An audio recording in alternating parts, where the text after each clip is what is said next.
Hey there, welcome to Rolling for My Shades, where every Wednesday I let the dice decide which shades I play with, and then I record the look of the day. First, we roll a d6 to see how many shades we will be playing with today, and today we rolled a 4. To determine which palettes these 4 shades will come from, we will roll a d6 for each of the 4 shades. If we roll a 1, we will use the Odin's Eye and Angelica Little Ghost palette. If we roll a 2, we will use the Odin's Eye and Angelica Trick or Treat palette. If we roll a 3, we will use the Natasha Denona Mini Starlet palette. If we roll a 4, we will use the Expedition to the M81 Galaxy palette. If we roll a 5, we will use the Titanium Foxes Crying by the Horses palette. And this week, if we roll a 6, instead of nullifying the shade, we will use one of the Singe Beauty Half Lashes. For our first shade, we rolled a 1. The Odin's Eye and Angelica Little Ghost palette has 16 shades, so we proceeded to roll a d20 to figure out which shade from this palette we will be using. We ended up rolling a 5. The 5th shade in this palette is called Skeleton. It is a very light, brightening purple. To select the second shade we'll be playing with today, we rolled the d6 again and got number 3.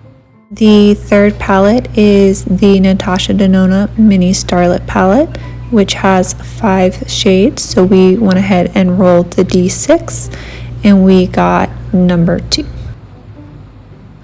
The second shade in this palette is the shade Galaxia. To find out the palette for the third shade, we rolled the d6 again and got palette number 4. The fourth palette is the Expedition to the M81 Galaxy, and we rolled what I think is a d10 and got what I'm using as a 6 to indicate this 6th shade. This shade is the shade Time Warp, which is a nice smoky gray color. Now we roll the d6 to find out which palette that final shade is going to come from, and we get palette number 3. This will be the second shade today from the Natasha Denona Mini Starlet. So we roll the d5 and we get 1. The first shade in this palette is a shade called Nude Mauve, which is kind of what it sounds like. So this is the color story that we will work with today. Unfortunately, the first part of this tutorial portion, I was showing way too much of my face, but because I was short on time, I just went in with a gray and mapped out first the outer perimeter and then started kind of blending it in to create the shape I wanted. Once I was happy with where I had the gray, I started layering the mauve shade over the gray, kind of blending it out to further the shape that I was going for. There was a lot of blending on both sides, so from the inner portion towards the center and then from the outer portion to the center. I cut out a lot of the blending, but I just wanted to keep a little bit of this in, just in case you're trying to do this kind of basic shape like I did. Here I proceeded to go in with that lightest bright lavender shade as my brightening or highlight shade in this little slit and kind of blended the edges out.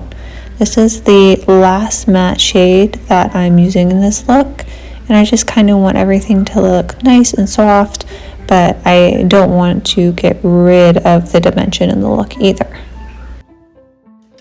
I blended until I was happy with how the upper lid was looking, and then I decided for the lower lid, I was just going to take that really light bright shade and kind of just sweep it under and kind of blend out the outer corner just a little bit, just to make it a little bit softer, but not to blow it out any.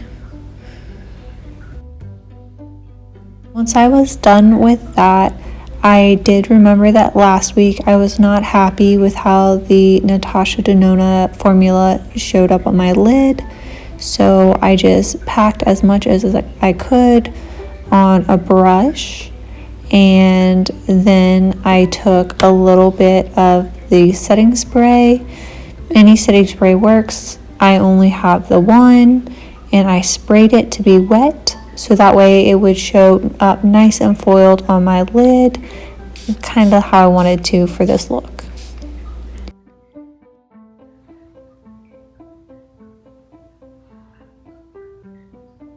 I just started applying the sprayed shadow to the lid, where I want it to be the most impactful, and kind of patted it out from there. As you can see, this formula shows up way differently on the eyelid if it's sprayed with a setting spray.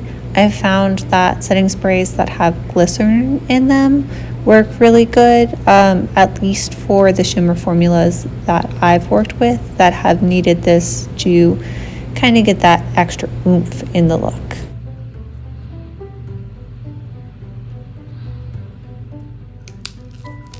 I definitely could have spent a little bit more time perfecting this look, but I was running out of time and I needed to move along with my day, so I went ahead and started putting on mascara. As you can see, I'm definitely running out of mascara already, and this is one of my favorite mascara brands, but I am considering trying the Glisten Cosmetics mascara in black because I really enjoy their pistachio green color. If you have any experience with that or any recommendations for your favorite black mascara, and you've made it this far, please go ahead and let me know. The last step was to put just a little bit of mascara on that bottom lashes, and this is the final look. Please let me know what you think. Thank you for watching. I'll see you next Wednesday. Subscribe if you want to, but you don't have to.